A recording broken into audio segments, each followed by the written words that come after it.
আসসালামু আলাইকুম everyone, welcome back to my Nazifa's kitchen. আজকে আপনাদের জন্য নিয়ে এসেছি তিতা করলা ভাজির রেসিপি নিয়ে। এই রেসিপিটি বানাতে হলে আমাদের প্রথমে নিয়ে নিতে হবে একটি প্যান। এই প্যানের মধ্যে আমরা দিয়ে দিব পরিমাণ মতো তেল। এরপরেই দিয়ে দিব কিছু পরিমাণ পেঁয়াজ কুচি এবং কাঁচামরিচ কুচি। এই পেঁয়াজ কুচি এবং কাঁচামরিচ কুচিগুলো দেওয়ার পর আমরা ভালোভাবে এগুলোকে নাড়াচাড়া করে নিব।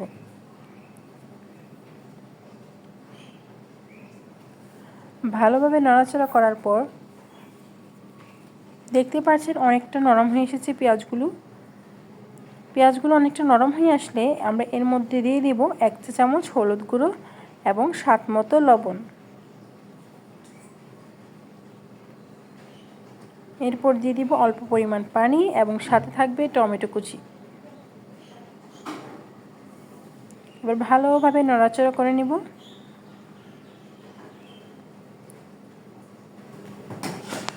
দেখতেই পাচ্ছেন আমরা এটিকে কষিয়ে নিচ্ছি এবং ভালোভাবে নাড়াচাড়া করে নিচ্ছি যাতে মশলাগুলো কষিয়ে আসে।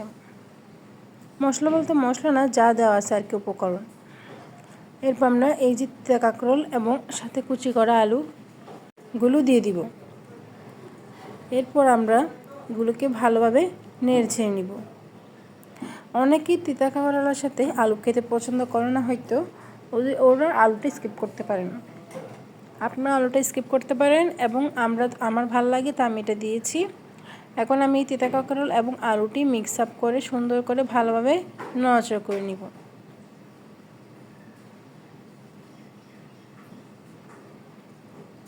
ভালো করে নাড়াচাড়া করে 5 থেকে 10 মিনিটের জন্য রেখে দিব।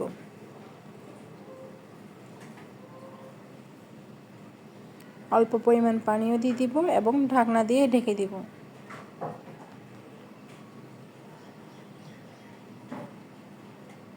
ঠিক 10 মিনিট পর এসে আমরা আবারও ভালোভাবে নাড়াচাড়া করে নিব।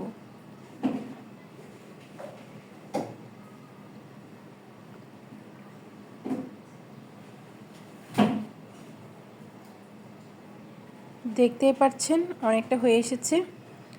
আমরা আবারও ঢাকনা দিয়ে ঢেকে দেব। এরপর 5 মিনিট পর দেখতেই পাচ্ছেন একদম পুরোপুরি হয়ে গিয়েছে তিতা কাঁকরোলা ভাজি। এবং এই আলু এবং তিতা কাঁকরোলা ভাজিটি আমাদের রেডি হয়ে গেছে। এখন আমরা পরিবেশন করে নিব। তাহলে আজ এতটুকুই।